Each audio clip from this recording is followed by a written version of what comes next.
Santa ক্লজে বাচ্চাদের gift দেওয়ার একটা রীতি রয়েছে। ওই বাচ্চারা আর কি স্কুলে যায়, গল্প শোনে, আনন্দ পায়। তাই যদি এমন সত্যিকারের একটি সান্টা ক্লজই বানিয়ে দেওয়া যায় বাচ্চাদের ওই মোজার মধ্যে, তাহলে বোধহয় বাচ্চারা অনেক বেশি খুশি হবে একটি গিফটের থেকে। তো জলদি শিখে নিই কীভাবে সান্টা ক্লজ তৈরি করব। বাটার কালারের একটি উল সুতো নিয়েছি মুখটা তৈরি করার জন্য। আর আমি প্রথমে যেরকম গিট দেওয়ার জন্য তৈরি করে নিই সেরকম গিট দিয়ে দুটো চেন টেনে তারপর ডাবল ক্রুশ দিয়ে আমি এখানে 26টা মতো ডাবল ক্রুশ করে নিয়েছি। তাহলে মুখটা তৈরি হয়ে যাবে। খুব বেশি বড় করব না, ছোট্ট করে করব। আমিও এবার প্রথমেই বানাচ্ছি। ভাবলাম একটা ক্রিসমাস ট্রি বানিয়েছি, তাহলে একটি সান্টা বানালে কেমন হয়, সেজন্যই বানানো আর কি। আর যারা একদম শিখতে চাইছে, ধরো ছোট ভাই বোন রয়েছে, দিদিরা কিংবা মায়েরা একটু গিফট দিতে চায় তাদেরকে, তখন ভাবলাম এটি বানালে কেমন হয়।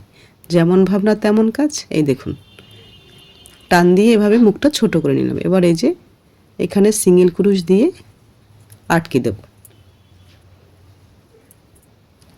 এভাবে আটকা হয়ে গেছে। এবার এটাকে আমি কেটে নেব সুতোটা। দেখুন, এবার আমি দেব সাইড থেকে সাদা রঙের একটি উল, মানে নিচের দিকটা আর কি, দাড়ির দিকটা তৈরি করে নেব। এটাও ডাবল ক্রুশে, একটু ছোট থেকে বড় বড় করে ডাবল ক্রুশ করতে। প্রথম দিক থেকে একটু ছোট, তারপরে দাড়িগুলো যাতে একটু বড় হয় এবং ঘন হয়, এজন্য এক একটা চেনে আমি প্রায় 8টা 10টা করে এভাবে ডাবল ক্রুশ করে নিয়েছি। তাহলে নিচের দিকটা এভাবে দাড়ির আকার দেবে। আর নিজের হাতে কাজ করে কাউকে উপহার দেওয়ার আনন্দ এর থেকে আর বড় কিছু হয় না। তাতে বাচ্চাটিও খুশি হবে।